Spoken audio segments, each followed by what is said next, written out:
What's up, guys? It's KB. Make sure you subscribe to the Underground Sports Philadelphia YouTube channel. Click the bell icon down below so you don't miss a single video from us. And thanks for tuning in to another video from Underground Sports Philadelphia. Now let's get into it. Philadelphia, baby, you're going to love it.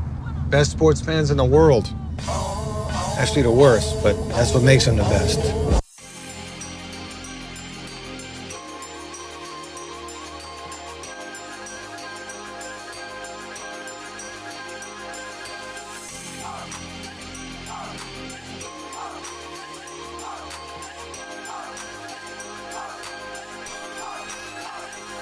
Powell going deep, and it's caught in the end zone for a touchdown by Xavier Diaz.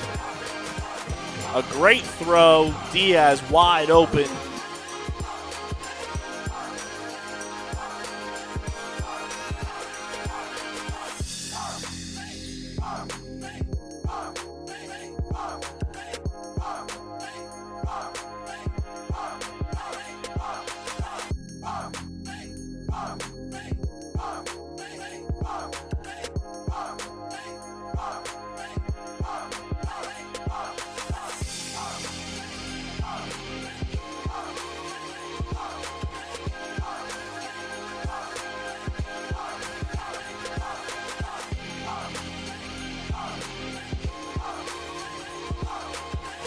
.32-yarder here, well within his range. Ball snap, spotted, kick is up, and it is down the middle. Good by Plenty. It looks like it's going to be short. Stretch that, baby. There we go. Give it a good pull. And Vineland's defense. Oh, no. What?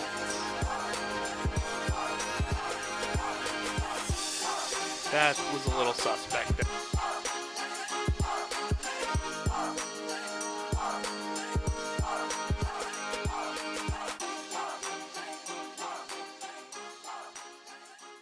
All right, everybody, welcome into a special broadcasters edition of Guzman's Gridiron, presented by the Red and Gray Gridiron Group and Underground Sports Philadelphia. As you can see, we are not in Coach Guzman's office. As you can see, Coach Guzman is not on this week's episode with the short week and a couple of things popping up around just school stuff. With the short week, Coach Guz had to, unfortunately, opt out for this week's episode, but to me, this makes Marcelino, who, if you're watching on YouTube, which I hope you all are, that much more entrenched as my booth partner, because the only other guest co-host we have ever had on Guzman's Gridiron or the Dan Russo Show was my former booth partner, Rich Scarpa. So, Marcelino, you are now officially jumped in as my booth partner as you are making an appearance here on Guzman's Gridiron. We have a lot to cover on this show. I know it's been a while since we put an episode out just because of scheduling, school being closed for in-services, and holidays and everything, where it just didn't line up one way or another. So we have a few homegrown players of the week to promote on the show and give those players their flowers. We have a win to talk about, which is very exciting. It's been an up and down season this year with a lot of youth and a lot of new talent on the team and just trying to find the identity. But to see a win going into Thanksgiving was big time for, I think, just the morale and the growth of what this season has been. So we'll touch on the consolation win, and then we will prepare for the 154th meeting between your Fighting Clan of Vineland and the Orange and Blue in Millville. That takes place Thanksgiving morning, 10:30 a.m. at Millville High School. Tune in on the Vineland Public Schools YouTube channel. You'll hear myself and Marcelino on the call. We'll talk all about that and so much more.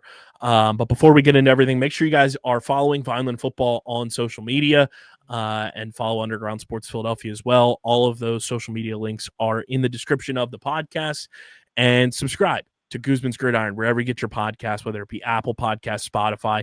It helps the show continue to grow, helps more people find Guzman's Gridiron, and it allows us to continue doing awesome stuff with Vineland High School athletics that treat us so well. So continue subscribing and leaving those 5-star reviews. And if you want to watch the show live, not only, this episode, we'll have a finale episode next week with Coach Guzman, but going into next season and beyond, Subscribe to the Underground Sports Philadelphia YouTube channel, youtube.com/@Underground Sports Philadelphia. When you subscribe, it helps us continue to grow as a company, lets us do even more things. We're planning on a lot of things with building off of Guzman's Gridiron next year. So when you subscribe, it helps those things come to life. And if you want to watch the show each and every week with Coach Guzman, or in this case with Marcelino this week, it's youtube.com/@Underground Sports Philadelphia. Marcelino, welcome to the show. Dude, I'm beyond stoked to be here. I mean, to be in the company of only two other guys, or one other guy besides me now, to be on the Gridiron show. I mean, it's absolute honor. I'm excited. I mean, there's so much to talk about, and tomorrow is a big game, so a lot to go with it. It is a big one, but we would be remiss to not touch on some things. Obviously, since we last recorded, was going into homecoming. The homecoming game obviously was a little bit ago, but it has come and gone. Wasn't the result that we wanted, obviously, from homecoming, but nonetheless, we had some moments. We had some big-time plays, which we will talk about when we get to our homegrown players of the week. But that Cherry Hill West game, there was that first half, we were talking about when we were in the booth and chest bumping over a certain play that was just a crazy, chaotic moment. That first half was so promising, and it showed us a lot, and it was very similar. I know you weren't there for the Atlantic City game, but it was very similar to that game where Vineland was going back and forth with Atlantic City, and like Atlantic City playoff team this year, and seeing that was huge. But then things started to fall apart. Injuries happened, this, that, and the third. The Cherry Hill West homecoming game was, the first half was damn near perfect in a lot of ways, where you put up points, you were able to go toe for toe, you tied things up, and then you were shut out in the second half because we witnessed something that I don't think I've ever witnessed from a football team, where they just completely changed their offense at halftime. Yeah, I mean, it turned into that triple option, and even after the game, we had the opportunity to kind of sit and talk to everybody, and I was like, dude, did you guys see any of that triple option in film? They said no. Like, it was something that was completely new to them. It was almost completely new to Cherry Hill. I mean, like you said, that first half, it was literally blow for blow. Like, it was a game where, all right, this is going to be a slugfest, but we're keeping our heads in it. Like, we're staying in the pocket. We're throwing haymakers. Like, we're rolling along. And that second half was just confusion on confusion. The entire second half. I mean, that you could tell defensively they were not able to communicate what they were seeing. They didn't know what they were seeing. Mm-hmm. That triple option, they even went back to their base offense from the first half, and it worked just as well as it did on a couple of those first drives. It was just a complete change of everything Vineland was expecting, and they got punched in the mouth, and they didn't really know how to respond to it. And by the time they thought they kind of had it figured out, we were in a hole, and we're down by 10 to 14 points. Yeah, it was a strange one. That the promise was there, and you get that huge touchdown on the fumble recovery for the touchdown by Tommy Profit, who we'll talk about later. But it was just a weird way that the offense just stalled and could never get anything going out of halftime, which is typically not the case. Coming out of halftime, you usually find ways to adjust and, build off of what you were doing in the first half, and then everything kind of just went away. Yeah, it seemed like we kind of got stuck in reveling how good we were in the first half, and it kind of was like, hey, the first half worked, we're just going to keep doing that. Except when we came out in the second half, it wasn't working. So yeah, the game plan kind of started slowly, slipping out the window. There wasn't really much answers. I mean, we tried to throw the ball a whole lot more, and we found no pay dirt with it. Like, it was just, we were getting stonewalled. The protection up front tried to hold, but we weren't really getting guys open. And when you're down, 23 points at near the end of the game, you're forced to throw the ball, and no opportunity to even open up play action, no opportunity to even think about running the ball. You need all the clock you could have. And Cherry Hill just completely shut down the offense, forced us to pass, and that was it. Yeah, which then, Vineland took a week off. after that game, which I think was smart in a lot of ways. You know, a young team and with the weird injuries that this team sustained this year, to be able to kind of let them rest their bodies, not have to, you know, be thrust back into the fire and kind of just get healthy was the case. And, you know, Goose and I talked about it, you know, before the game, before the consolation game, and said he thinks the week that they gave them off was beneficial because every player that we have listed on this show as dealing with some sort of injury was healthy for that game against Haddon Heights. And, you know, when you talk about just the health of a team and the mental side of that, you know, with all the crazy injuries that we have seen a lot of these players, you know, deal with this year, for them to have a week to just rest themselves and get healthy, I think was such a huge benefit to them. And it allowed them to kind of do not only just a physical reset, but a mental reset. Yeah, it was needed. I mean, after, you know, homecoming is as big of a fever dream as it gets. I mean, you have the whole parade, you have all the festivities at halftime. Like it's a big thing. For it to, I don't want to say ruined, but it was deflating. It was a very deflating way to kind of go into like planning for Thanksgiving. And then obviously we had the consolation game. It was very, very much a mental tune-up for this team. You could tell it was a disheartening loss. I mean, we've seen a couple rough ones this year. We've seen a couple good ones. But those losses, when they kind of stack up, you get in your head. And it's tough as a team to keep a culture that Goose is set, where, like, you know, keep each other accountable and keep the ball rolling. It's frustrating when you're keeping the ball rolling and you're not getting results. So when they got that kind of time off, I think it gave them an opportunity to get out of their heads and enjoy football again. Like these are games where you're meant to enjoy, like have fun. You could tell they weren't having fun at all. Yeah, and it was like they would have fun, and then when the simplest form of adversity came, like it was just so like deflating and debilitating that it was like, how do I recover from this? So to kind of give them that mental reset, I think was huge. And the physical reset was huge because they go out against, you know, watching them pregame, I was like, this pretty big team, Haddon Heights, a lot of talent on that team. Very tall quarterback, very talented running back, a huge offensive lineman. And, you know, going into that game, I talked to Coach Goose, and everyone was healthy. Everyone that was out pretty much, you know, that wasn't, you know, a season-ending injury was back. Yeah.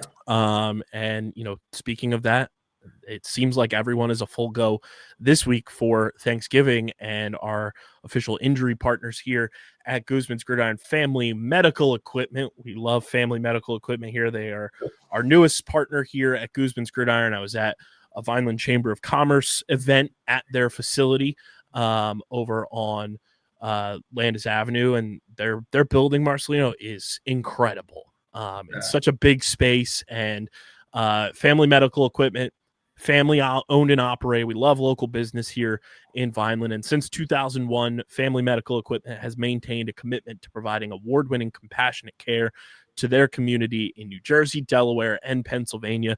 With a dedicated clinical staff, including respiratory therapists and skilled nurses, they ensure seamless follow-up care for every patient transitioning home from the hospital or into hospice, or just roundabout medical needs, whether it be, you know, a lot of the big chain medical places have started to shut down a lot. You know, we've seen a lot of those places no longer exist. If you need a knee brace, rather than going out to, you know, one of these chain stores and buying one for, you know, $85, you can go to Family Medical Equipment and it's going to be covered by your insurance. That's a huge benefit to have in your backyard. And their commitment to excellence extends to their 24-hour on-call service, making home rehab convenient and safe. As a family-owned and operated business, they pride themselves on caring for your family as their own. You can visit their brick-and-mortar store right there on Landis Avenue. It's suite number 10. They're the best. Aaron is the best.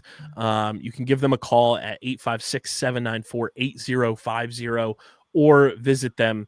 It's truly like a remarkable spot. 106 West Landis Avenue, Unit 10, right here in Vineland, right down the street from Gatone Stadium. truly the best. We thank Family Medical Equipment for their continued support. And I was talking to Aaron, he said the advertising we have done for them, they're going to be committed to this show long term. So we're very thrilled to have them on board, not only for this season, but moving forward here as the official injury partner of Guzman's Gridiron. Everyone's healthy. And I think that's a huge benefit, not only for this week, but it was a huge benefit going into that consolation game, which guess what, everyone? A big time win. Vineland wins 21-14 against Haddon Heights at Catone Stadium. Just an awesome, awesome game. And, when you look back at the way Vineland has fought this year to win games like that against Haddon Heights, it was 6-0 early. Haddon Heights is able to score. They missed the extra point. Vineland goes up, scores 7. Haddon Heights retake the lead. It's 14-7. Slugfest. Vineland score on a beautiful, beautiful drive to tie things back up. And then this is actually input incorrectly because Vineland had to go for the 2-point conversion. That's where it was wrong. Vineland missed the extra point. It was 7-6 Haddon Heights. And then Vineland got a 2-point conversion. George Figueroa III off the Benny Rojas Torres touchdown. And then late in the game, Vineland go down and score and put this one, seal the deal. Omar Davis barrels forward for a big time, game-winning touchdown. And this is the type of game that the mental reset, I think, was huge for this team. To be able to go out and close out your final game at Catone Stadium for this senior class, to go out and prove to yourselves that you're able to win a game against a team that kept it close, and in a game that you were, quite frankly, watching it from the booth, Vineland was the better team.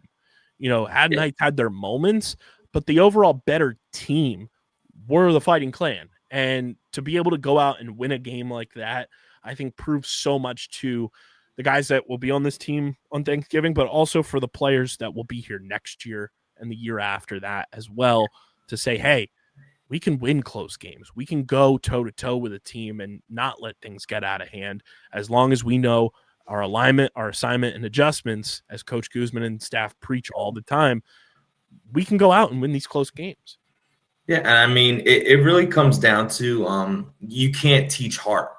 Like you can teach anybody defensive alignments. You can teach anybody coverages. You can teach anybody offensive schemes. It's simple. You can't teach heart. And Vineland's a team that, yes, they've seen adversity this year, and yes, they've had disheartening moments, but they're not a team that I've ever truly counted out when it mattered. Like in a close situation or any opportunity where they can impose their will and do their game plan to a good extent, and they're not behind by 20 points. They've done it. I mean, they've stepped up to the plate. They've taken the challenge in full bore and have done what they need to do. I mean, it felt so good to be able to run the ball in the fourth quarter. I mean, we're not behind. We were literally playing the game we wanted and did it to perfection to finish out that game. And, when we're healthy, we're a very good football team. I mean, yes, injuries are happening. They're in game, out of game. Things happen. But this team has found ways, and shout out to the training staff for keeping these guys in good shape, because it's been rough. It's been a rough go, but that next man up mentality has been huge this year.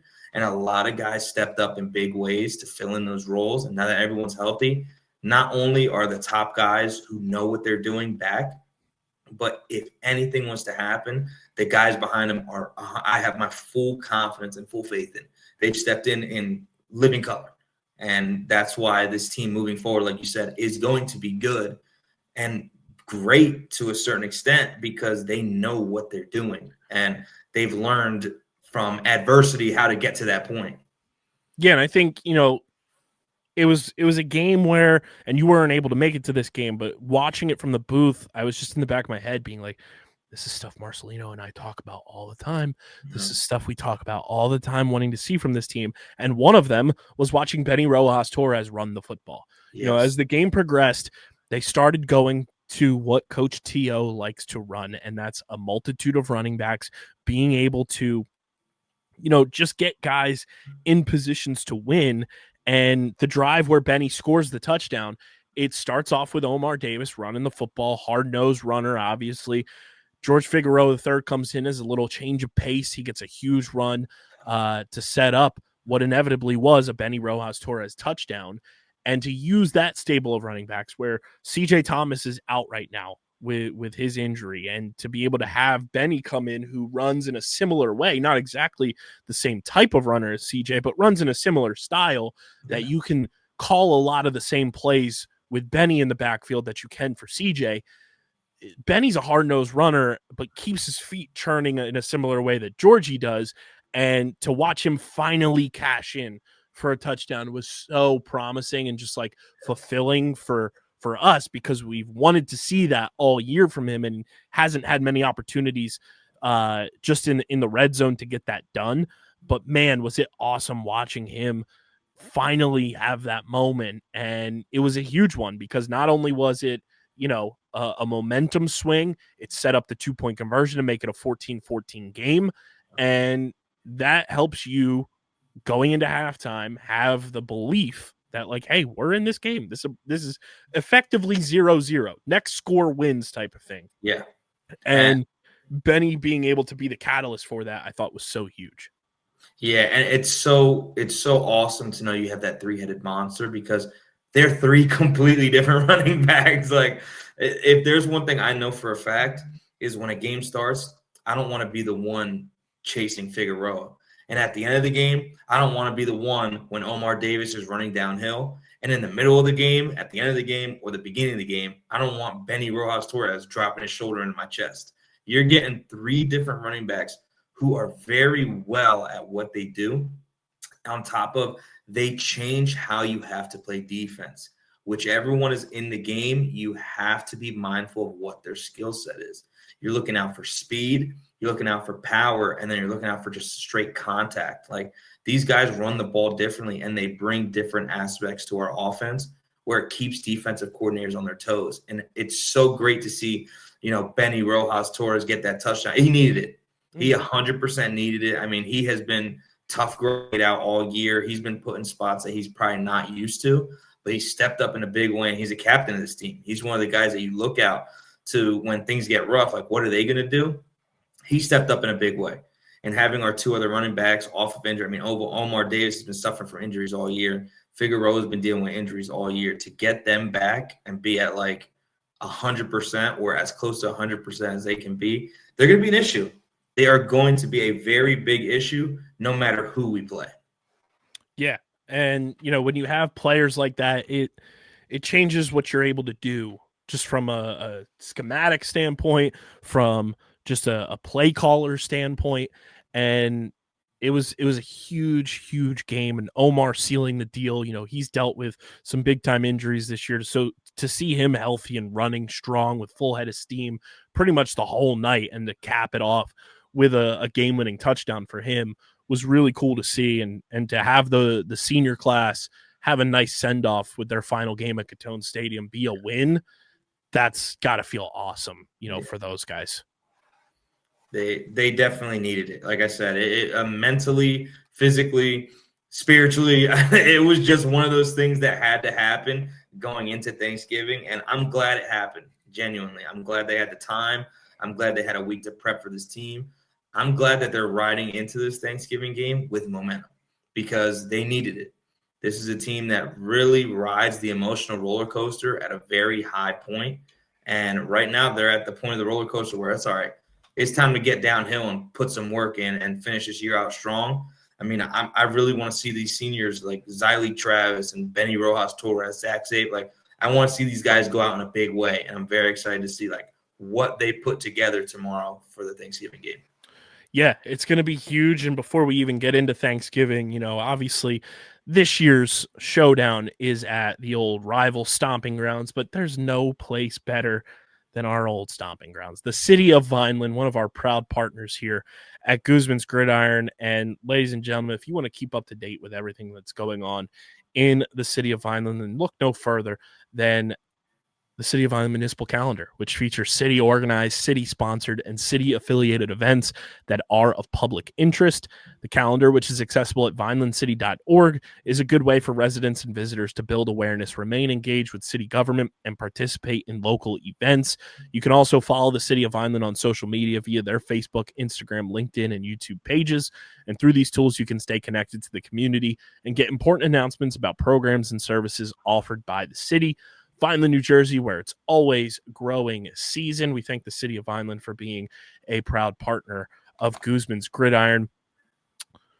Marcelino, we've got 3 players that we got to talk about from a homegrown player of the week perspective. We had obviously homecoming happen, and it was clear as day just from the moment, from the play, from the hard work that this guy has put in all season long as a freshman, no less.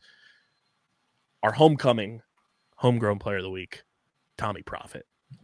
That's my boy, man. It's just so fun. For me, it was one of the most like full circle moments. Like I wish we had like that booth camera just so everyone could see like the sheer excitement, joy, and just relief to see Tommy Profit cash in. I mean, it all year long. We talk about I want to say, for anyone watching, the first person to say anything and to buy any stock on Tommy Profit, it's just my partner right here, Kyle Bennett.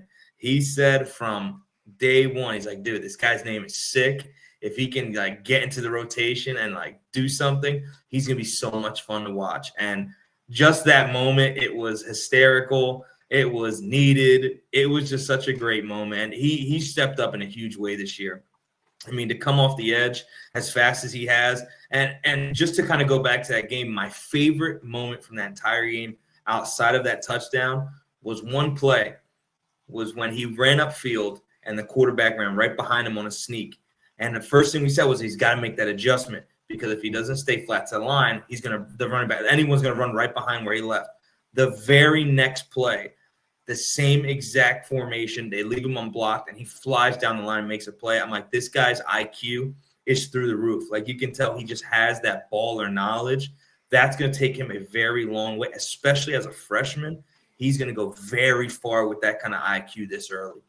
As a freshman, hasn't fully grown into his body yet. You know, he's tall. He's got length. He's got speed. By the time he's able to fully hit the weight room, let's say 2 years from now, his junior season, there's going to be D1 offers knocking down the door for Tommy Profit. And that kid has just been unbelievable. To be a starter on defense your freshman year takes a lot, especially in this Vineland football system where we are very big on development of the young players. But this is a offshoot year where your team is relatively young across the board, and for Tommy Profit to have the season he's been having all year long and for it to finally like show its head, homecoming, first time, you know, as a freshman, that was a big moment for this team, a huge moment, I think, for just the start of what his career is going to be like for this Vineland football program. And I'm excited about the future of Tommy Profit. Yeah, I mean, like you said, there's nothing but upside. And I'll tell you what, man, this dude puts on like 20, 30 pounds of muscle, grows a couple inches, dude. He's going to be a monster. Like I said, he's got the speed. He has good hands coming off the ball. I mean, he's smart. He's just a smart, very well-rounded kid. So when he really like gets into that football mode where he's like, yo, it's football or nothing, he's going to be a monster. And like you said, people are going to be knocking down it. Like there's no knocking. There's no leaving anything in the mail. They're going to be kicking down doors to try and get Tommy Profit to go play for them. He just has that it factor to him. And I hope he's a multi-sport athlete too, because I would love to see him just like be able to, you know, use different parts of his body to, you know, stay in shape and everything. I hope he plays basketball. That'd be awesome. if we're calling Tommy Profit on the hardwood, look out. But nonetheless, Tommy's been unbelievable this year. He's been an absolute joy to watch, and for him to be our homegrown player of the week for homecoming was so fitting, just because from the moment we saw his name on the roster, we were like, we have a kid named Tommy Profit. And then to see the physical specimen that he is, and to find out later he's a freshman, we were just like blown away. And he had one hell of a game, scores a touchdown on the fumble recovery and took it to the house. Big time moment in that game. And then your homegrown players of the week for Vineland's matchup against Haddon Heights. There was two obvious choices. They were big catalysts in the reason that your Fighting Clan were able to win that game. Number one, Benny Rojas Torres scores his first touchdown there, in a big moment where Vineland needed it. We've seen a number of times this year where Vineland comes so close in the red zone and they're unable to score, or they have to settle for 3. And that's no slight to Brett Brosh, but, obviously touchdowns greater than signed field goals. For Benny to score that touchdown in that moment right before halftime was huge. And you saw the morale boost on the sideline too when it happened. And you saw the confidence boost he had and the way he played the rest of the game. It was a no-brainer. We had been chomping at the bit. Coach and I have talked about it on the show. You and I had talked about it in the booth before games, during games, that, we're just waiting for that breakout moment for Benny Rojas Torres. And when I saw Agent Uno go into the end zone for a touchdown, I was ready to do backflips. I was like, I want to call I was talking to Doug on the headset. I was like, I should just call Marcelino right now and have him talk into the headset. To wax poetic about Benny Rojas Torres. It would have been a very, very. I give the kid his flowers. Let me tell you something. He'll be the first one to tell you, I was very hard on him when he played for me as a JV player. I was because I played with his brother years ago in midget ball, and that's when I first met him. He was a young dude. He's just trying to play the game. Seeing him, it was hilarious. I'm like, I play with your brother. Made me feel like that unk status that everyone talks about. I wasn't a fan of it, but I remember he was just like his brother. He always he likes to have a good time. He likes to enjoy what he's doing. And I was like, you know what? I don't want to take that from you, but let's put that into how you play. And the second he found that, oh my God, you just see the joy in his game. He loves what he does. He enjoys what he does on both sides of the ball. And he's fun to watch. You can tell he's having a good time when he plays football. He's playing it like the kid's game that it should be. So when he gets rewarded like that, man, it's just such a fantastic moment for him because he's putting a lot of work. He's putting a lot of work in mentally developing, physically developing. He has really turned around in a huge way from when he got to Vaughn High School as a freshman to now. And I'm very excited just to see where he goes from here. The sky's the limit for him. And like I said, love seeing him get his flowers in that game. Yeah, I was going to say too, not only from just, the physical, he works his tail off to be the best version of himself, both on and off the field.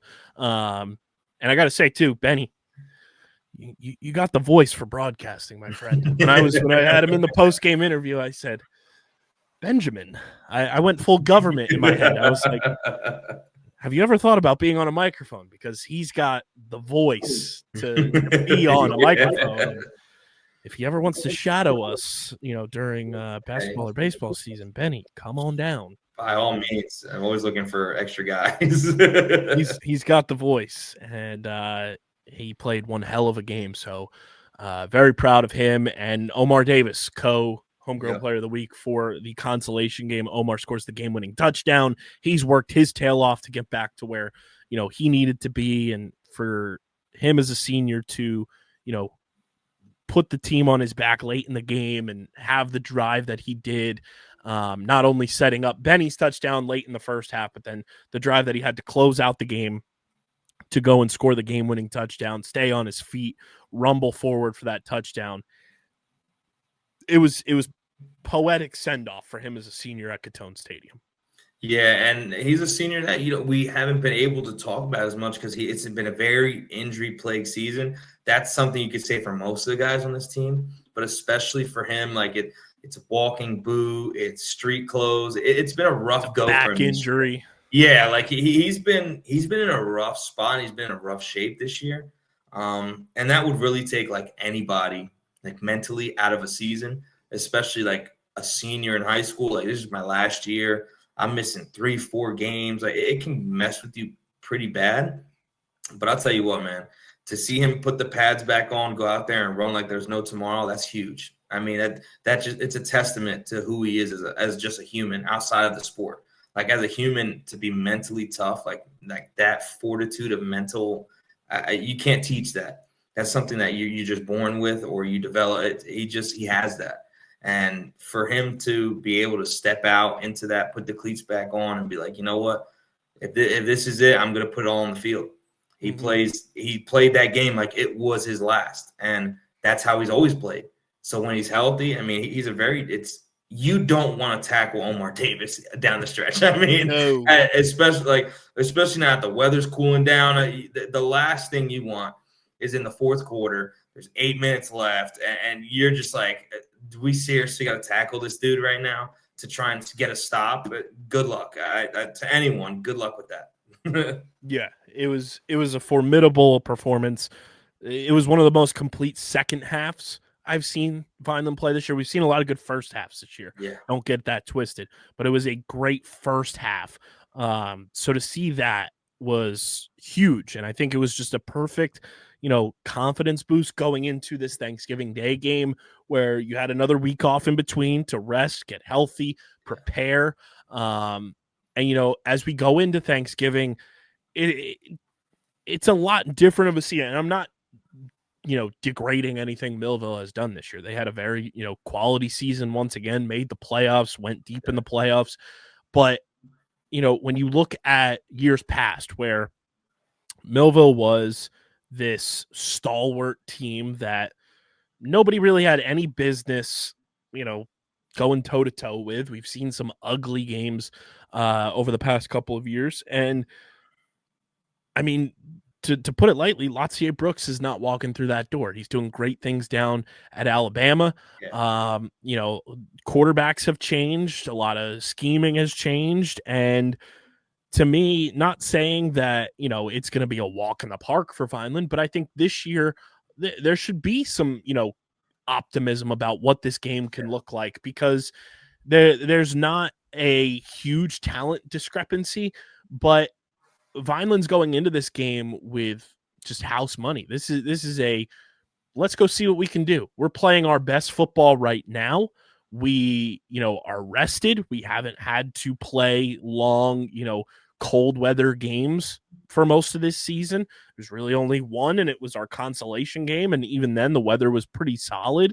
So, I mean, it's going to be a battle. I'm not saying this is going to be an easy game whatsoever, but I do think if you're a Vineland football fan, you should have some cautious optimism about this game being very fun, very entertaining, and, hopefully coming down to the wire. And for our case, hopefully seeing Vineland win this game. But I think this has a chance to be one of the more competitive games we've seen over the past couple of seasons.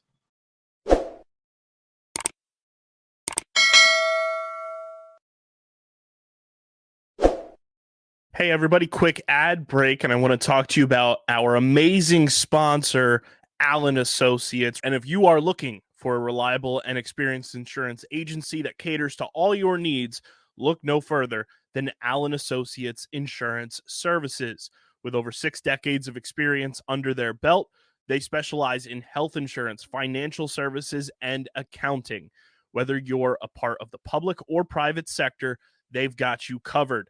Their family-owned business currently helps upwards of 300 groups throughout New Jersey, providing them with the best insurance options available. You can easily learn more and access their services by visiting their newly renovated website, Allen Assoc, that's ALLENASSOC.com.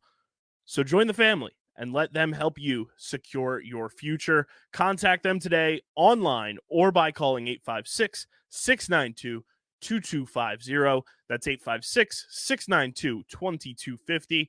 Big thank you to Allen Associates for being a proud partner of Guzman's Gridiron. Out here, strength isn't a choice. It's a way of life.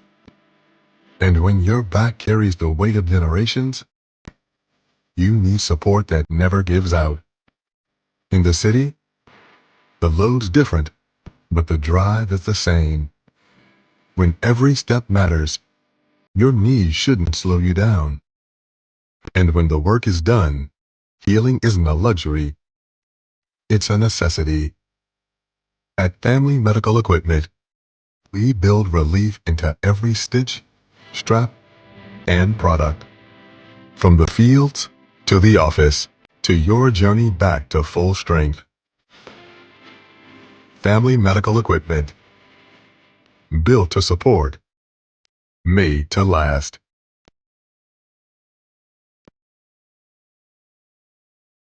Hello, I'm Mayor Anthony Fanucci.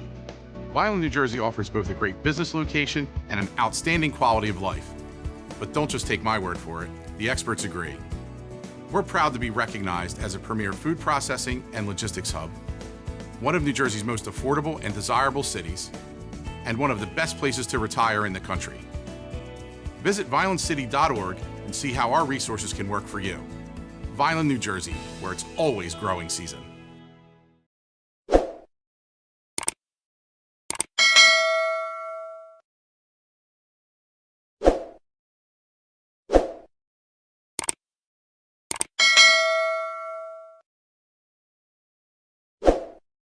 The Vineland Municipal Utilities is committed to helping your business succeed.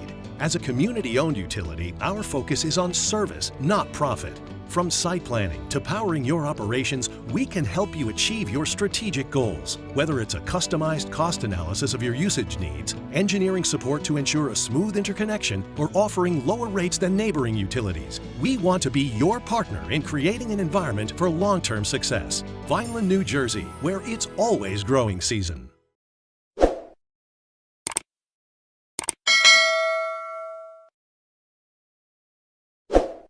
Yeah, and it kind of has to be, honestly. And like, I'm not putting pressure on anybody, but this is a game, a very winnable game. I'm not by any stretch of imagination. This game is there for the taking, and that's for both sides.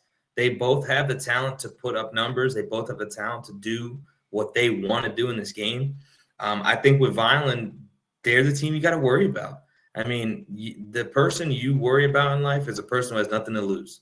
Vineland's got nothing to lose. They are going to this game full bore, all out, doing everything they can. And that's a game where I want to see Vineland strive. I mean, you kind of look at both teams this year and, just looking at a couple stats, Millville's averaging 9 more points a game than we are. Okay. But what's interesting about it is they're only averaging 25.7. This is a team we've seen before averaging 30, a team that was averaging 35. Like, they're putting up big numbers. This isn't that same team where I'm expecting a 40 clip. This isn't the same team that I'm expecting to drop anything above 30. I mean, this is a team where I think this is going to be an ugly game. I think this has the full capacity to be a 6-3 game, 7-10, 7-3. I feel like this game has that written all over it. And in a game like that, anybody can win. I mean, you look at division games in the NFL, like you look at teams like the Dolphins going out there and putting some belt to the Bills. Mm-hmm. Any other time you see that game, you're like, what in the world? It's a division rival. It's a totally different game outside of playing anyone from across the city, across anywhere. It does not matter. But that like rivalry game is up for grabs for anybody. And both teams come out with a different mentality. I'm really looking to see what Vineland has to offer. And from a Millville perspective, obviously we're calling Vineland games all year, so we don't really get a chance to go and watch Millville in person. But when you just look at the numbers, even going back, Goose took over in 2023, right? That was his first year, 2023, 2024. Go back and look at Millville that year. Points for 396, points against 116.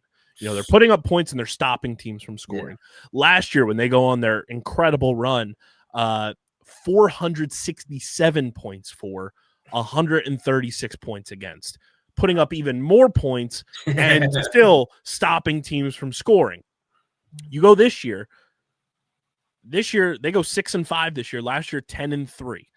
This year, 283 points for, 259 points against. So they put up a lot less points, almost like 50% of the points they put up last year, and giving up more than 50% of the points that they gave up last year. So to me, this is a telltale sign. Not only did the offense take a little bit of a step back, even though they were still able to put up points, you look through their schedule, They still put up 21 against Atlantic City. They put up 22, against Mainland in a win. They put up a 22-0 win against Delsey. They put up a 55-28 win against Cherokee, a 49-7 win against Toms River East, 42-0 against Northern Burlington.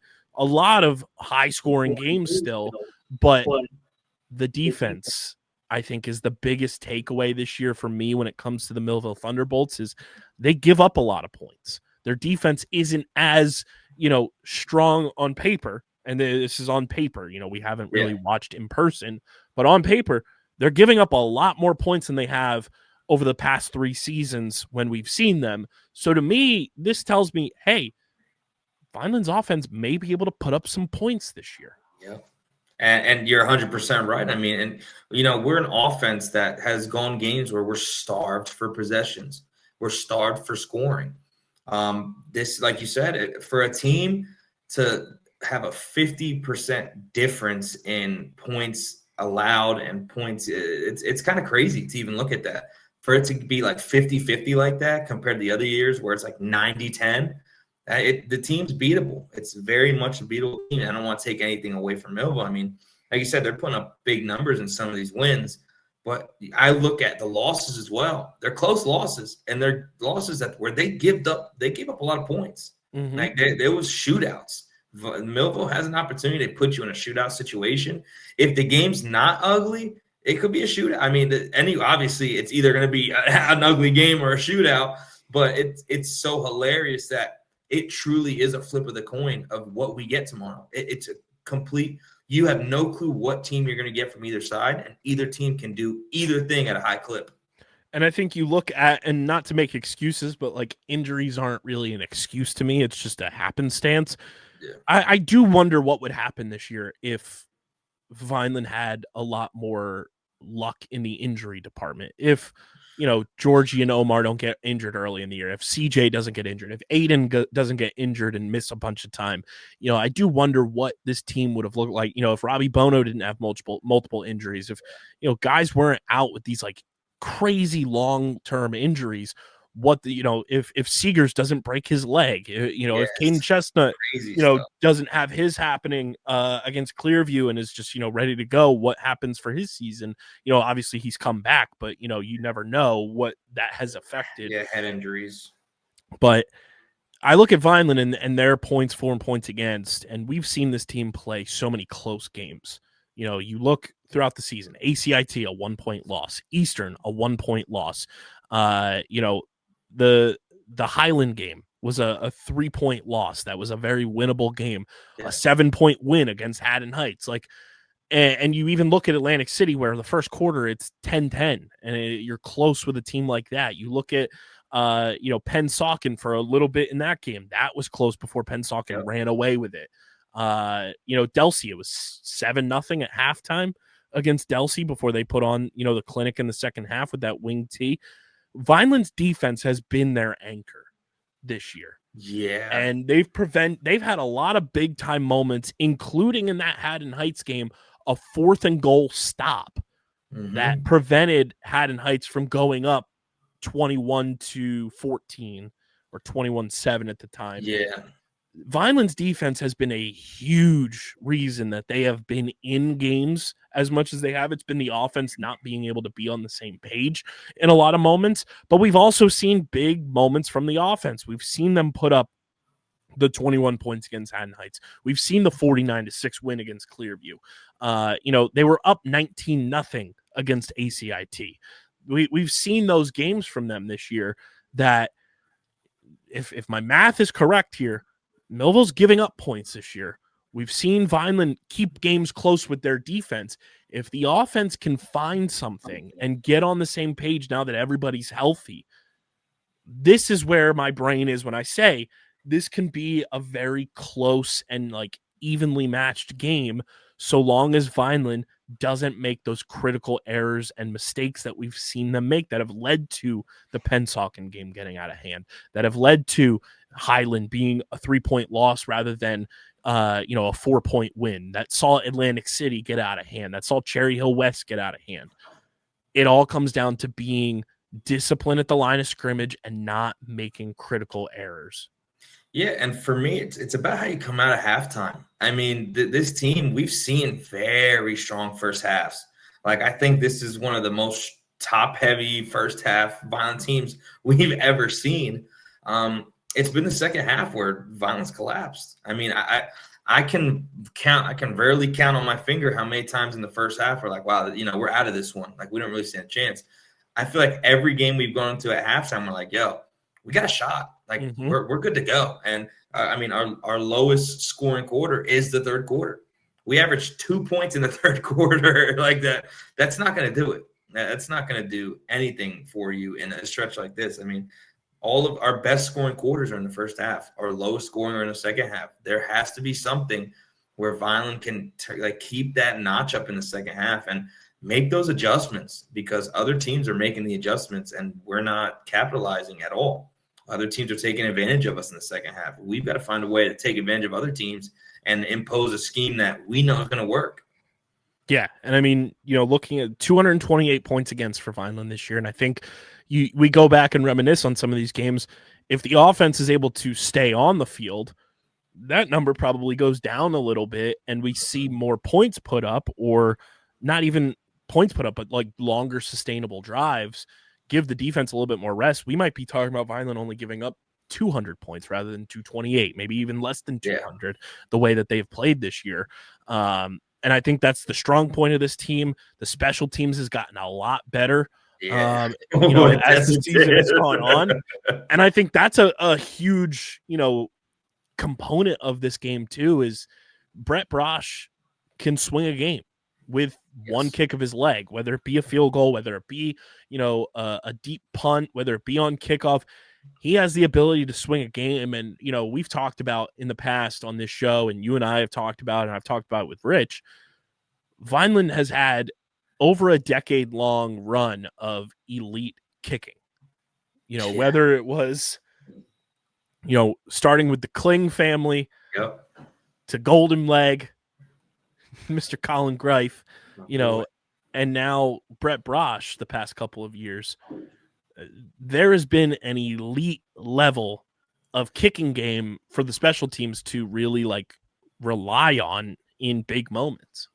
Yeah, I mean, I also should say Henry Garton. Yeah, I was going to say, I was like, there's one person. I knew I was forgetting one. There was one. I couldn't, but it's such a crazy thought that there's so many times where you can be guaranteed 3. And in high school, that is crazy. Like, that doesn't happen. It's so far-fetched. I mean, to say that we can get 3 points once we get inside the 30 is crazy, because we can. I mean, like you said, we've been doing it for just about a decade. We've had good kicking. More. It's probably been a decade and a half at this point. Yeah, I mean, we've put Vineland has produced some solid kickers that can, not only are they putting in the work at practice, things like they're outside of it, putting time in, and it's been nothing short of a blessing for Vineland to have that. And now it's about how can we put them in situations to help us win. I mean, there's so many times where we've lost games where I'm like, man, if only we could get in field goal range. If only we could set ourselves up with these good kickers that we've had. All we need is just a shot. Vineland has to find a way to create opportunities for our strong suit. Kicking is a strong suit. Our special teams start off very rough this year, but has become one of our strengths down the stretch. We have to find ways now to take advantage of that. We need to create opportunities where tomorrow's not looking to be windy. I'm not expecting wind tomorrow. I'm expecting cooler. I'm expecting opportunities to kick. And if they're there, Vineland has to take them. Yeah. And I mean, we've seen some crazy games at Wheaton Field over the years. And it would not shock me if a Brett Brosh moment, Brett Curry with the shot boy, comes into play in this game. Yep. One way or another, whether it be needing to pin Millville deep in their own territory, late in the half, late in the game with a deep punt, whether it be on a field goal, whether it be on a, being able to use the kick return game to their advantage and pinning them deep where our special teams can go down and make a play. I think Brett Brosh is going to be a huge X factor in this game. Yes. And like I said, if it turns out to be an ugly game or a shootout, someone's got to get that last point. And there's so many opportunities that can fall in the leg of Brett Brosh. I mean, I don't want to pressure the kid. I don't want to put anything on his plate, but he has an opportunity to have a big moment. And every kicker that has been on Vineland has had some kind of big moment in the Millville game. Whether it's a good one, whether it's a bad one, everyone has a moment, and I'm very excited and I'm very optimistic about what Brosh's moment's going to look like. Yeah, it's going to be a little windy tomorrow, about 15-mile-an-hour winds around kickoff. So that'll play a factor one way or another. I didn't think it was going to be 15. That's a big whip going around. But, I mean, this game is huge, and before we, full-blown preview it, Marcelino, this is your first game in the booth. Whew, yeah, I mean, I'm so happy I get to be biased. I'm so happy I get to be biased because I can't stand Millville. I just as a player, I'm sure there's some cool dudes outside of it, and whether they are or aren't, I really don't care. From the day I was born in Vineland, New Jersey, there's one thing you can't stand, and that's blue and orange in the other town. It's just what it is. You're born into it. It's a way of life. I mean, I've been in handshake lines that turn into monster brawls. I've been in games that are ridiculously lopsided. I've been in games that come down to a Henry Garden kick that hits the middle post and rolls in. I've seen a whole lot, and it's fun. When it's all said and done, you can say, wow, I was a part of that. And man, that was a lot of fun because a lot of people are there. Everyone's heart. Me and a buddy of mine all week long. He's an Ohio State guy. I'm a Michigan guy. So we're already going at it. But on top of that, he went to Millville. I'm from Vineland. It is just, you can imagine the Texans are nuts. Next thing you're going to tell me, this guy's a Ravens fan. Unfortunately, he is a Steelers fan with me. So I that's the one thing. That's where we find common ground. That's where we became friends. The only issue is that about 3 weeks later, we found out we hate each other's teams everywhere else. Phillies fan, the full 9 yards. Lakers fan. I'm dude, I'm so glad the Steeler connection is so strong because if it was any other way, dude, I would want nothing to do with you. Yeah, I mean, and not that we want to see things get ugly, but the friendly competition amongst these teams. And this is going to be the 154th meeting between Vineland and Millville, 132nd on Thanksgiving. It's a special thing. And, getting to be a part of it now, this will be my 7th year covering the game, 5th year in the booth. It's a special thing, starting off in 2020, running a 3-man booth with Rich and Terry Love, and then 2021 to last season being with Rich, and now first year with you in the booth for this game. It's so much fun to just be a part of, and it really hit me last year. I talked with Goose about this. I wrote a little blog write-up about it too. There's a non-zero chance, Marcelino, and I don't know how this will hit you. That tomorrow at 10:30 a.m. when Doug Diola is in our ear and says we're live, the first voices that a lot of Cumberland County are going to hear on Thanksgiving morning are you and I. Yeah, that's a little goosebump, a little bit of goosebump. If they don't watch the Macy's Thanksgiving Day parade, no free ads, but the first voices that a lot of Cumberland County hear are Kyle Bennett and Marcelino Ojeda IV. I mean, it's surreal. I mean, you also didn't get goosebumps. You got goosebumps. Goosebumps. Now we got trademark that goosebump moment. We're adding that next year. Oh my goodness, dude! It's so funny because even as a kid, my dad putting the game on because my dad lived in Glassboro for a while. Mm-hmm. So whenever I would get to go visit him and stuff like that on Thanksgiving, we would sit and watch the game, and and then going from watching the game to playing in the game. Then going from playing in the game to coaching in the game, I've gotten the full experience until tomorrow.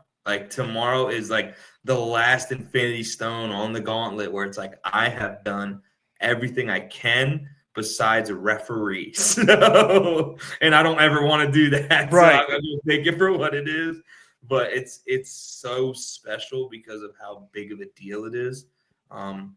It's not just like, oh, the biggest thing in New Jersey. This is like a worldwide thing.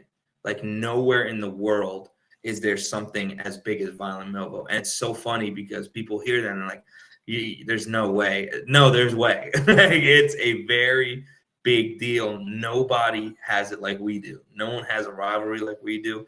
No one has entertainment like we do. And it's just a fantastic moment where, you know, everyone really comes together, whether you can't stand the other side or you love the other side, where you get to have fun. You get to have some camaraderie. You get to talk a little smack all week. And then once it's all said and done, someone has bragging rights for 364, and then we're right back at it again. So it's so much fun to be a part of. Yeah, I mean, the first time that this game was played was pre-1900s. The first game was 1893. Jeez. 1893 was the first time. And, you know, to not only like for you obviously got to play in the game and, you know, just to have your name attached to it, I think one way or another is such a special feeling, especially being an alumni. You know, both of us are Vineland High School alumni, and to be able to etch your name in history is something that's difficult to do in a place that is so old like Vineland is, like Millville is. And to be able to say, yeah, I get to be a part of history each and every year. Like I got to cover this game for multiple years with NJ.com, and I like volunteered to do it simply from wanting to be a part of history. That was a big pitch to my editor at the time. Was like, I want to cover this game. Like this means a lot to me as a Vineland alum and what it means to Cumberland County.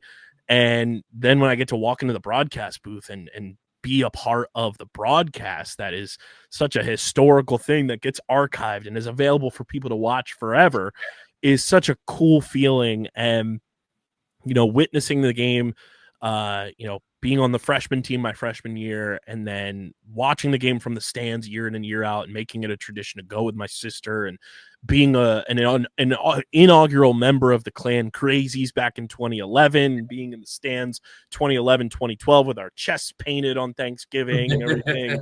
And then, you know, coming back after graduating and watching the game, and then going as a journalist and now a broadcaster, like it is such a cool experience. And that's like the word I use. And I know it sounds like super lame to say, oh, it's so cool.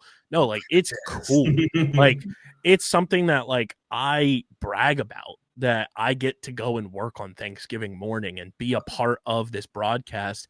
And not only from a selfish perspective, because I get to go to work, come home, wait about 90 minutes, and then food's ready. What are you telling me? Like, don't gotta do much cooking. This is great. But, you know, to be able to put a bow on a high school football season, there's very few schools that play on Thanksgiving anymore, too, you know, so to be still part of this long running tradition of playing on Thanksgiving Day is so special. And to be on the broadcast and to have, you know, Vineland Public Broadcasting and, you know, Vineland School District trust me, trust you with the broadcast is so special. And to do it as alumni, I think is the cool additive of that. And I think it's unique for us too, because we're both, you know, in the grand scheme of life, we're both young. To have a broadcast booth of someone who is, you know, a 2012 graduate and a 2021 graduate from Vineland High School is unbelievable to me, honestly, that, you know, we have the youth in the booth, bars, like that, and to be able to hone in on a skill that neither of us really went to school for. I went to school for journalism, not broadcast journalism.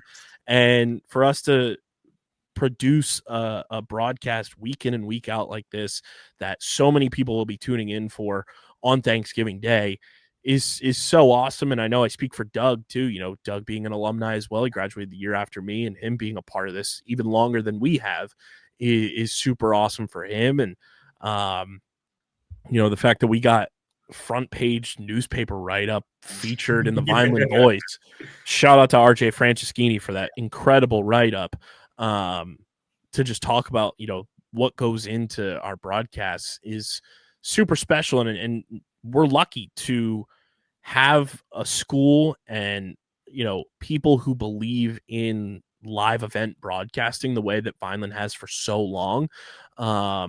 So to be a part of something like that and have our names attached to it really means a lot to me. I know it means a lot to you. It means a lot to a lot of people. We have people come up to us all the time, whether it's football, basketball, baseball, me with soccer and swimming, saying, thank you so much for the incredible work you do on the broadcast and everything.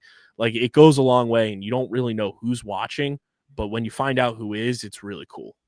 Yeah, and my favorite thing ever is like when like conversation comes up and out of nowhere, like someone's like, oh, like, what do you guys do? Like, what are your hobbies? Stuff. I'm like, I'm a door-to-door sales guy, dude. That's my bread and butter right now is, putting smiles on people's faces and helping them what they need. But my favorite thing that I love to do is my hobby, and that's to be able to broadcast. And like I said, I got the best partner in the world. I got the best producer in the world.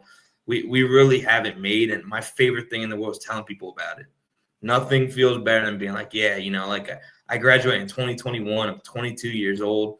I get to broadcast for my local and my alumni-driven broadcast team. It's truly like a blessing, dude. Like we genuinely have so much fun in that booth.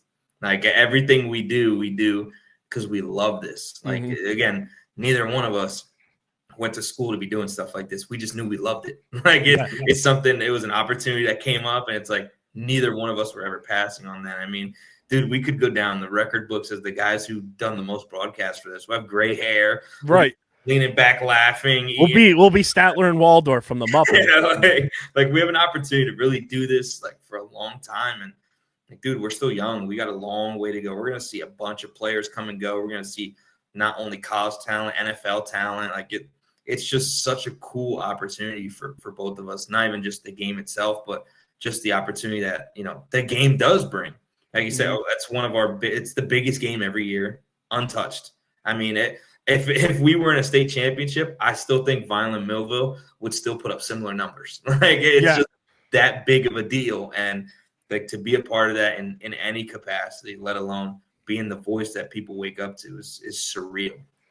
Yeah, and I mean, I think this year in particular is, going to be even cooler because last year, going into the game, it was right before the game was, getting ready to kick off. It was like 3 weeks before that it got announced, but this is the first full year that like it has that name. The Daily Journal Cup has been renamed to the Surace Parentazzi Victory Cup, to have, Surace and Parentazzi's name etched in that. Tony Surace, John Parentazzi, two absolute legends, for Millville and Vineland respectively, to have their names etched on the victory trophy now. And, that trophy's so iconic, no matter how, simplistic it may look, no matter what it be, that victory cup is something that if you play in this rivalry, you want your hands on that. And I mean, it's been a while since that trophy has been in the hallways of Vineland High School. And I'll tell you what, I'm itching to see that trophy back at Vineland big time because it's its rightful place. It's been a long time coming. I think the last time we won it was the Color Rush game. Yeah, the greatest jersey matchup of all. I was just showing my buddies pictures the other day of me holding it. That's the very last time we've had it was when I was in pads as a junior. Like it's too long. It's been too long. Which, like, not only was that the last time that Vineland won it, but like that was one of the greatest games in the history of this rivalry. I think it's the greatest. I mean, I haven't seen very many because obviously it goes back to the early 1900s. But I mean, that game had it like to this day. I remember every single pivotal moment from the Levi tipped game stealing interception to the Shield. I was on the sideline for that, and I told Levi, I was like, "This is your chance to etch yourself in Vineland High School history." Like, if you don't know Levi, he was a transfer from Shalleck, and it was always one of those things that like you never knew if Levi was fully bought into the Vineland like culture in a lot of moments. And I love Levi. Like he's truly one of the most talented players I've gotten to cover. He's still playing in college now, doing a great job. So shout out to Levi. Yeah. But at that moment, you didn't know whether he like got it, quote unquote. Yeah. And I told him, I was like, this is your chance. This is your chance to leave your name in the history books forever. Go have a moment. And the very next play. I mean, and like I said, he came back from a tough moment. I mean, the first moment he had was the tipped interception that he almost, seals the game. To Shields takes it, goes the full distance. Like, man, we're down again. To Powell rolling out to his right, throws an absolute dime, and Levi makes one of the most incredible catches, I've ever seen. Gets a foot down and bounds, and that was such a big moment for not only, us, but for him. Like you said, he fought his way to be in the lineup. He, like I said, super talented, has the frame to be a superstar wide receiver, now playing corner, which he's played fantastic from what I've seen so far this year. But yeah, that moment in itself, it felt like time froze.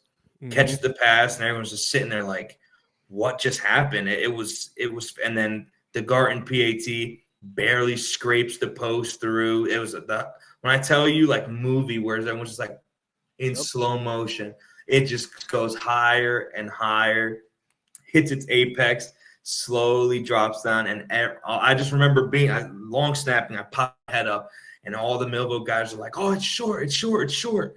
And I'm just watching. I'm like, wow, he kicked that really high for some reason. I'm like, Henry, why'd you kick that so high? And just watching it slowly come down and just squeak in. I mean, I remember turning around, and I almost want to throw my helmet and say, because we were just so excited. Yeah. Come to the sidelines with the band. That was my thing that year. Because I had so many friends in the band, pop the helmet off. Let's go. Like, the band goes, like, it was goosebumps. Like, goosebumps. Oh my gosh. Like, it's a moment I will never forget to this day. And I'm not one of those guys who's reminiscent, peaked in high school, but let me tell you something. That moment, man, will never, ever leave my mind, because that was one of the best feelings ever. Truly incredible. And I'm looking forward to the moments we'll have here, which we'll get into previewing this year's matchup. And it is brought to you by our awesome friends over at Allen Associates. Allen Associates, longtime partner of Guzman's Gridiron. And if you're looking for a reliable and experienced insurance agency that caters to all your needs, look no further than Allen Associates Insurance Services. Marcelino, they may not have been in business as long as the Vineland Millville rivalry, but they're celebrating 65 years of experience this season. And, with over 6 decades of experience under their belt, they specialize in health insurance, financial services, and accounting. And whether you're a part of the public or private sector, they've got you covered. Their family-owned business currently helps upwards of 300 groups throughout New Jersey, providing them with the best insurance options available. You can easily learn more and access their services by visiting their newly renovated website, which is down in the description of both the audio and video versions of the show. So join the family and let them help you secure your future. Contact them today online or by calling 856-692-2250. That's 856-692-2250. And if you go in person, let Corey know. Corey's the best. Corey Allen, long time, reason that this partnership has happened. Let them know that Guzman's Gridiron sent you. And we thank Allen Associates for being a proud partner of Guzman's Gridiron. Marcelino, going into tomorrow's game for you, as a former player, knowing the peak of what this game can be, what are some of your keys to success for Vineland? What are some things that you're going to be looking for Millville to be doing to, stop Vineland in their tracks? What are a lot of the things that you're preparing for to see in Thanksgiving Day's matchup against Millville? I mean, if Vineland wants to win, they got to run the ball and run the ball effectively. I mean, that's been where we've seen the most success. We can pass the ball. I don't want to take away from Calderon. I don't want to take away from our passing offense, but it doesn't work without a run game. It never will. In any level of football, you have to be able to run the ball. And if you're Vineland, if you're pushing and getting 4 yards of run, it's going to be a long day for Millville. It just is. I mean, and you have 3 running backs who can be 3 fresh legs on any possession to wear a defense down. That's going to open your pass game. It's just what it's going to be. That play action passing, that we hit the tight end in the middle of the field, get linebackers to bite. It's going to be there. But this is a game that's going to be won in the trenches. This is where whoever gets pushed back is going to lose. Totally. Not just lose at the line of scrimmage. You're going to lose the game. Right. So Vineland really has to buckle down, get those chin straps real tight, because it's going to be a rough one. This is a game where you got to be able to run the football. And Millville, we have to be able to stop their passing game. They're going to look to run the ball. That their strength is also in running the football, but they can pass the ball and pass the ball well. They're going to try and get the ball over the top. They're going to try and put Zylee Travis in tough situations where if we're in a cover 3 or man coverage, he's going to have to make a decision, and they're going to make it hard for the secondary of Vineland. They have to be able to communicate and be able to see what's going on, because it's been plenty of times where this Vineland team, or Millville team, has gone to the air and given us a hard time. So Vineland's got to be able to stop the passing game, and they got to be able to run the ball and win effectively down low. Yeah, and I mean, you look at what Millville has been able to do this year. You know, they've had games where they put up points, but to me, a lot of those teams don't really have the overall defensive talent that Vineland has, and that may be some bias shining through for me. But watching Vineland on a week in and week out basis this year, their point of strength was defense and has been defense. And you look at a lot of the ways that they've played, the turnovers that they've been able to create, whether it be, turnover on downs, whether it be interceptions, fumbles, what have you. Vineland can play very opportunistic defense, and, with a fully healthy defense, with Aiden Barriento back, the way Barias Hill has played at the linebacker position, the way Omar has played at the linebacker position, Benny Rojas Torres coming off the edge, Tommy Profit, Zylee Travis at corner, they have been able to play really stalwart defense for most of this season, with very few exceptions.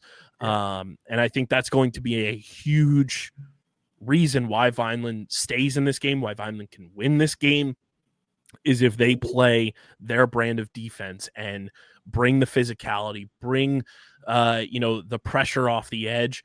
The retrospect view of it is Vineland also has to play smart defense. They can't let emotions run too high. They can't let Millville get under their skin.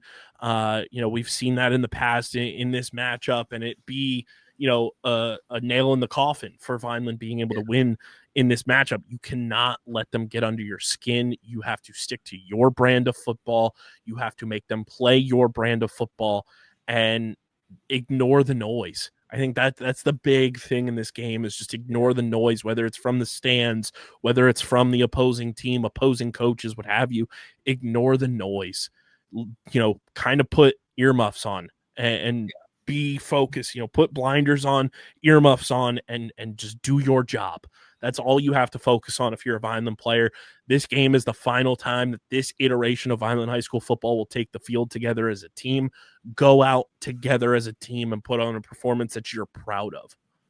Yeah, and like you said, it really comes down to, them being on the same page. I mean, this team has struggled a lot with miscommunicating.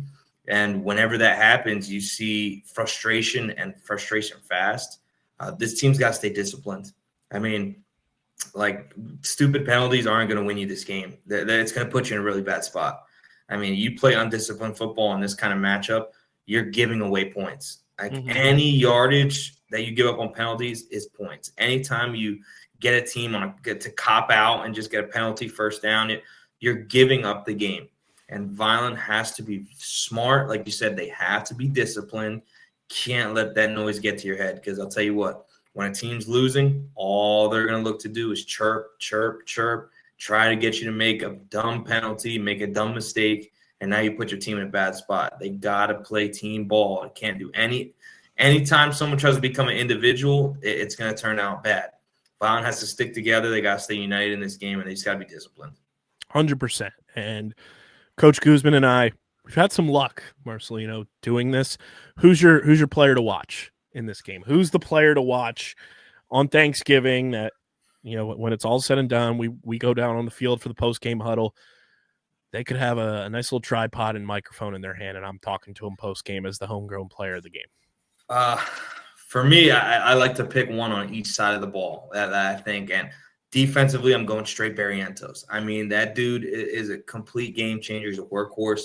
He's someone you're guaranteed double-digit tackles It's what you're going to get. And if he can make a huge play, force a turnover, that would be massive. But how he plays regularly, can get him like player of the game any week. And offensively, I am really, really like the easy and obvious answer would be like Travis. I'm saying Omar Davis. I am so excited to see how he puts his stamp on this game. I mean, he's a big dude. Mm-hmm. It's going to be cold. It's going to be windy. We got to be able to run the ball. And Figueroa is going to add that fantastic, like Darren Sproles type role where speed out the backfield, has good hands, can get screens. But I'm really, really looking forward to see Davis with the ball in his hands and just run downhill. Wear the defense down and impose your will, because that's where you take the soul of a team. Yeah. For me, some players I'm looking at, if I want to go both sides of the ball, number one, well, we kind of teased one of them. Brett Brosh is a player to watch that could be a huge component to this game one way or another. And if he's able to, deal with the wind and deal with, being on the road and put some points on the board, have a clutch punt here and there, I think Brett could be a huge player of the game candidate. And I have two on offense, and one of them plays both sides of the ball. I want to see a big game from Elijah. I want to see Elijah Calderon go out and be able to use his legs, use his field vision, and be a captain that he is, and command this offense and really put his stamp in this rivalry and have a complete game. And the X factor, offense, defense, playing that outside DB spot, playing wide receiver, Caden Chestnut. Yeah. He's been chomping at the bit to have a game like we've talked about with Benny, up until the Consolation Game. I want to see Caden go off and have his moment in this game, and I think it's very possible. I think Caden, from a height perspective, gives Vineland a little bit of a different look at receiver. He's got a little bit more height than some of our other receivers, and that's no slight to guys like Travis and guys like that. They're still able to make spectacular plays, but if Caden can get a little more man-to-man with some of the DBs from Millville because he has the length and the height, I think that's a benefit. And if Elijah's able to get on the same page with him, that could be a huge benefit for this team throughout the duration of this game. Yeah, I mean, if you could find another weapon, and again, I'm not slighting any other weapons that we have on this team, but obviously we know Travis is wide receiver 1, untouched. That's what it is. But it's time for guys to step up in that wide receiver 2 spot. I mean, if we're going to put the ball in the air and when it's needed, we need guys to step up. And I would absolutely love to see Chestnut step up. Like you said, he's got the height. You can get him in jump ball situations, one-on-one on the outside. Like, it's there, and he's fast. It's not even that he's just tall. He's pretty quick. You get him in the open field and makes one move, he could break one. So that's a good choice in my opinion. I mean, he has the tools to be a very great player. He has been solid when he's not injured, when he has opportunities to play, he gets the ball in his hands. I would like to see the ball in his hands tomorrow and see what he does. Yeah, it's going to be a fun one. I'm looking forward to yet another Thanksgiving Day broadcast. Be sure to tune in on the Vineland Public Schools YouTube channel, youtube.com/@VLDSchoolsTV, 10:30 a.m. kickoff. Myself, Marcelino, in the booth. It's going to be a doozy for Marcelino's first game in the broadcast booth for Vineland Millville. Always appreciative of Millville, too. Their AD, Dave Lagamba, treats us extremely well. He's treated me well for years, dating back to when I was freelancing with NJ.com. And, as much as it's a rivalry, they have some really great people working at Millville High School, and that student body is very lucky to have a Dave Lagamba as their athletic director. So big thank you to them for always, providing such great hospitality and, putting the students first, just like Vineland does. And they do a great job over there. So big thank you to Dave for his continued, just support of me, allowing us to come in as the broadcast team and do everything. Looking forward to that. But at Wheaton Field, 10:30 a.m. on the Vineland Public Schools YouTube channel. Myself, Marcelino, Doug Diola on the 1s, the 2s, the 3s, and the 4s with our student workers. It's going to be a ton of fun to kick off your Thanksgiving in the best way possible. And hopefully we're talking about a Vineland win when it's all said and done. But Marcelino, any final thoughts before we put a book on this one and get ready for the 154th meeting between Vineland and Millville? I mean, the only thing I could think of is, pack your lunch, get your hard hats going. We're going to work. It's going to be a workhorse game. Like I said, I'm beyond excited for all aspects of it. It's a very coin flip game here. I would love to see this Vineland team go out on a big staple win like this one. Yeah. Play smart, disciplined football, boys. Stay in your own lanes. Don't let the moment get too big. And go out and play your game. And who's to say that we're not talking about a Vineland win next week when I sit down with Coach Goose for the season finale of Guzman's Gridiron Season 3. But make sure you guys are following Vineland Football as well on social media, the Red and Gray Gridiron group on Facebook, and be sure to follow Underground Sports Philadelphia as well on social media. Subscribe to the podcast. You can listen to this show on the Underground Sports Philadelphia podcast feed if you so choose, or there's a designated Guzman's Gridiron feed that just has Guzman's Gridiron as the podcast, so be sure to subscribe to both of those, whether it be Apple Podcasts, Spotify, or wherever you get your podcasts in audio form. And if you want to watch the show each and every week during the season, subscribe to the Underground Sports Philadelphia YouTube channel, youtube.com/@Underground Sports Philadelphia. Leave a like on the video, drop those positive comments in the comment section, and click that bell icon so you know whenever new episodes go live. It means a lot when you subscribe. It allows us to do more awesome stuff with Vineland Athletics. So keep subscribing to the Underground Sports Philadelphia YouTube channel, youtube.com/@Underground Sports Philadelphia. Next week, I'll be sitting down with Coach Guzman for the finale episode of Season 3, hopefully talking about a big-time Thanksgiving Day win, which would be the first of his coaching career as the head coach. So hopefully we're talking about Guz's first Thanksgiving win and so much more. But Marcelino, thanks for hopping on this week for the broadcasters edition of Guzman's Gridiron, presented by the Red and Gray Gridiron Group and Underground Sports Philadelphia. I'm Kyle Bennett. We will see you in the booth 10:30 a.m. from Wheaton Field on Thursday morning, Thanksgiving Day. But until then, we are going to sign off here. But as always, go Vineland.